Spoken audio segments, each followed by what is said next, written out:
Real Madrid is a Galáctico team. We need Galácticos in Real Madrid. Messi es un galáctico, Cristiano Ronaldo es un galáctico. He's the best around, the best in the world. I want to see all the stars, all of them needs to be at Real Madrid.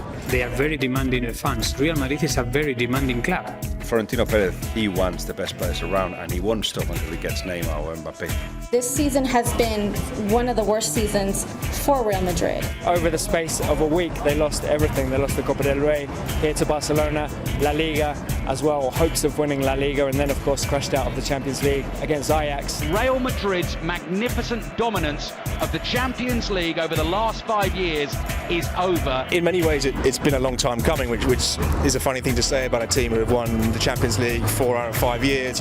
Perhaps those Champions League victories, those successes masked actually what this squad needed, which was a bit more investment, a bit more updating. The biggest mistake was to think that to replace Cristiano. They felt like there was no need for a striker. They haven't got those match winners that you need in a side like Real Madrid to compete for the big trophies. It wasn't also the goals, 50 goals per season, it's like amazing, no? It was also his spirit in the squad, in the dressing room. Y luego cuando se oficializó que era la salida ya inminente de Cristiano Ronaldo, yo lloré mucho. Lloré como un niño. De hecho, ahora te lo estoy diciendo y siento que me palpita el corazón. They won a lot of titles in these recent years, and it's like they are not hungry anymore. The belly was full of wins, full of victories, full of success, full of drama. You reached the top. Right now, after winning nothing in this season, it's time now to make changes in the squad, to bring good players, to bring new Galácticos. They have been saving money all these years, so it's now time to spend all that money. I think they'll be expecting big things this summer, certainly. Plenty of names being thrown around. Paul Pogba, Mané, Hazard, Luka Jovic, Eriksen from Tottenham, Lewandowski, Kante, Harry Kane, Mbappé, Kylian Mbappé. Florentino Perez will try to get either Mbappe or preferably Neymar. The Real Madrid fans are really used to see these kind of players, these kind of qualities, and they expect only the best. El madridismo, los fans del Santiago Bernabéu son muy exigentes. Sí, puede que pitan un jugador, pero no lo pitan porque lo quieren matar, sino porque quieren que ese jugador es bueno. Si es una estrella, si está en el Real Madrid es una estrella, si no, no estuviera. Entonces le exigen como tal, pues que tienen que dar el 100% del tiempo de todos los partidos, ¿sabes? If you go to the stadium in the Bernabeu, you almost don't hear the supporters like supporting the team. They don't cheer easily. They need motivation.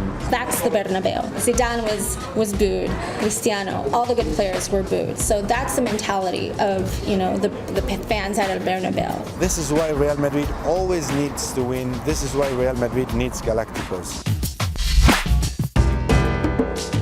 So Florentino Perez, when presented himself as a candidate in different elections to Real Madrid, you have to be voted in. And he actually promised that he will take the best player of Barcelona, which of course is the big rival, and if he got voted in, that will be the beginning of a complete new era. People were saying, hey, this guy is going to bring Luis Figo from Barcelona.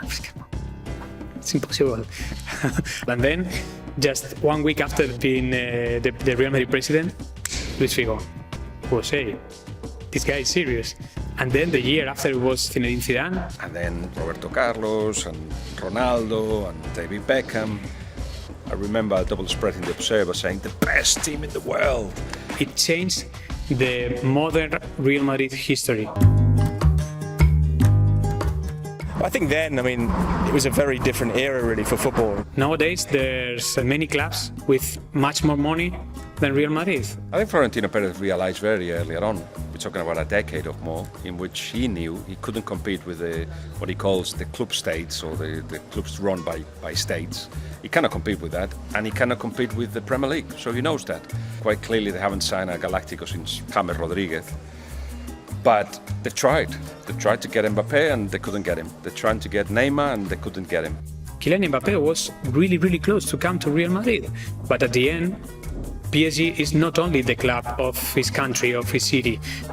It's the club who offer a lot of money. James Rodriguez was the star of the 2014 World Cup. You know, we all remember that incredible goal he scored from the edge of the area. That was the old Real Madrid. You know, looking at him, they saw that goal and they said, okay, we'll have it.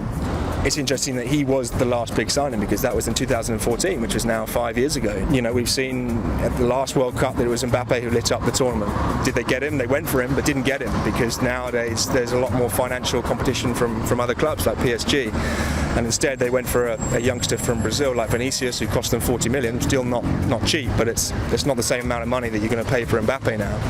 And they hope that they're signing the next star, the next one. You know, they're not signing the Galactico of the now, they're signing the Galactico of 5 years' time. There's a danger in that. They have to develop and they have to get it wrong and get it right and do it perhaps under different kind of pressure. Zidane felt that the team wasn't ready to compete again, so decided to go. And because he felt guilty about doing that, he decided to come back. He left on a high and he left a squad that most people felt had overachieved under him. So for him to come back is, depending on how you see it, either very brave or very stupid. I feel he's been given guarantees that he can sign the players that he wants, providing Real Madrid can get them in the summer. He's back to lead a rebuilding project this summer on his terms. I don't think anyone has time at Real Madrid. You know, I think they want success now. To some extent, he'll be given what he wants in the summer. And then from there, this is his team. And from there, they'll be expecting success very quickly. Thanks for checking out the BBC Sport YouTube channel. Remember to give this video a like and make sure you subscribe and hit the bell button so you never miss an upload. See you soon.